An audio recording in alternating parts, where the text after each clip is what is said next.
صاد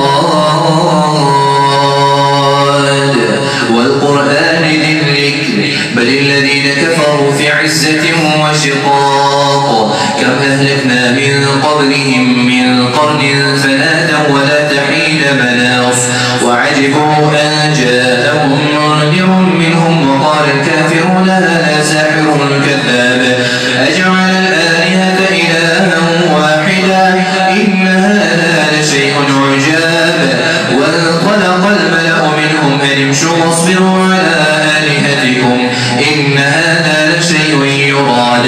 ما سمعنا بهذا في الملة الآخرة إن هذا إلا اختلاق أأنزل عليه الذكر من بيننا بل هم في شك من ذكري بل لما يذوقوا عذاب أم عندهم خزائن رحمة ربك العزيز الوهاب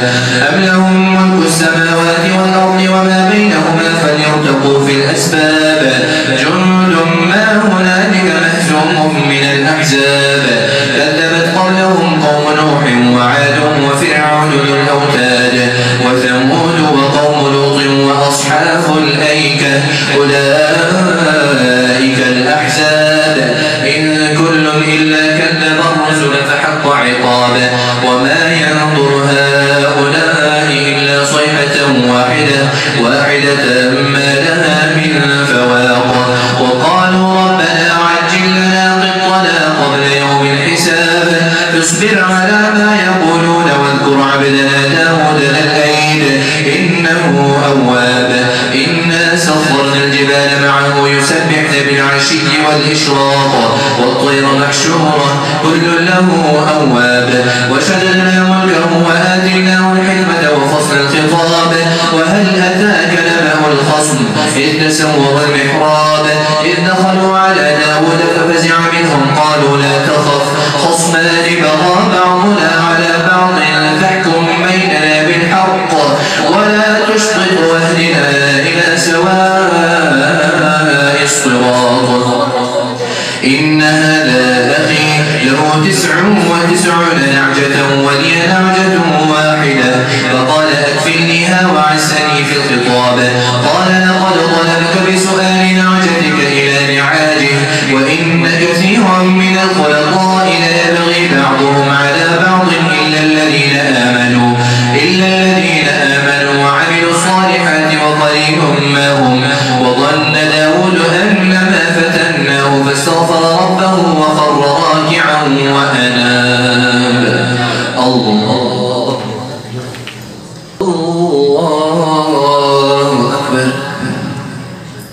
فغفرنا له ذلك وإن له عندنا لزلفى وحسن مآب يا داود إنا جعلناك خليفة في الأرض فاحكم بين الناس بالحق ولا تتبع الهوى فيضلك عن سبيل الله إن الذين يضلون عن سبيل الله لهم عذاب شديد بما نسوا يوم الحساب وما خلقنا السماء والأرض وما بينهما باطلا ذلك ظن الذين كفروا فويل للذين كفروا من النار أم نجعل الذين آمنوا وعملوا الصالحات كالمفسدين في الأرض أم نجعل المتقين كالفجار كتاب أنزلناه إليك مبارك ليدبروا آياته وليتذكر أولو الألباب ووهبنا لداود سليمان نعم العبد إنه أواب إذ عرض عليه بالعشي الصافنات الجياد فقال إني أحببت حب الخير عن ذكر ربي حتى توارت بالحجاب ردوها علي فطفق مسحا بالسوق والأعناق ولقد فتنا سليمان وألقينا على كرسيه جسدا ثم أناب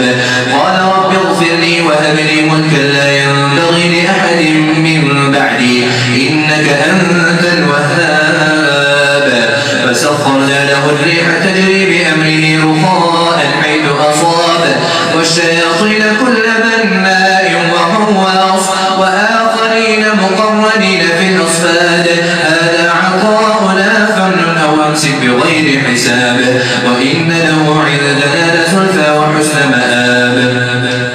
واذكر عبدنا أيوب إذ نادى ربه أني مسني الشيطان بنصب وعذاب اركض برجلك هذا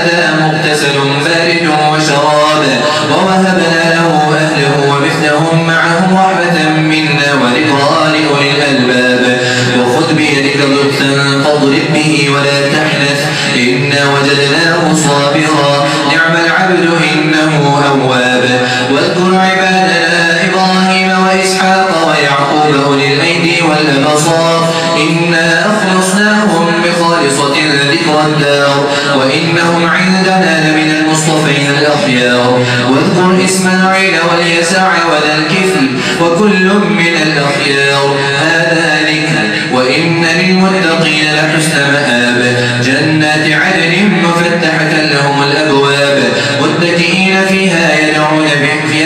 فيها بفاكهة كثيرة وشراب وعندهم قاصرات الطرف أتراب هذا ما توعدون ليوم الحساب إن هذا لرزقنا ما له من نفاد هذا وإن للطاغين لشر مآب جهنم يصلونها فبئس المهاد هذا فليذوقوه حميم وغساق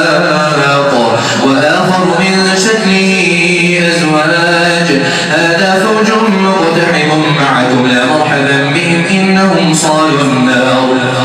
قالوا بل أنتم لا مرحبا بكم أنتم قدمتموه لنا فبئس القرار قالوا ربنا من قدم لنا هذا فزده عذابا ضعفا في النار وقالوا ما لنا لا نرى رجالا كنا نعدهم من الأشرار اتخذناهم سخريا أم زاغت عنهم الأبصار إن ذلك لحق تخاصم أهل النار قل إنما أنا منذر وما من إله إلا الله الواحد القهار رب السماوات والأرض وما بينهما العزيز الغفار قل هو نبأ عظيم أنتم عنه معرضون ما كان لي من علم بالملأ الأعلى إذ يختصمون إن يوحى إلي إلا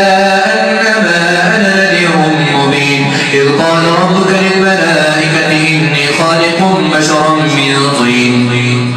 فإذا سويته ونفخت فيه من روحي فقعوا له ساجدين فسجد الملائكة كلهم أجمعون إلا إبليس استكبر وكان من الكافرين قال يا إبليس ما منعك أن تسجد لما خلقت بيدي استكبرت أم كنت من العالين قال أنا خير منه خلقتني من نار وخلقته من طين قال فاخرج منها فإنك رجيم وإن عليك لعنتي إلى يوم الدين قال رب فأنظرني إلى يوم يبعثون قال فإنك من المنظرين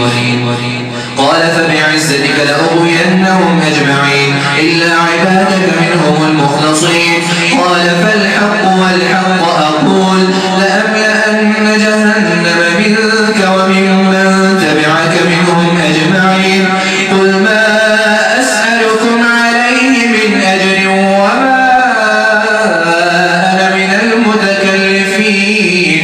إن هو إلا ذكر للعالمين ولا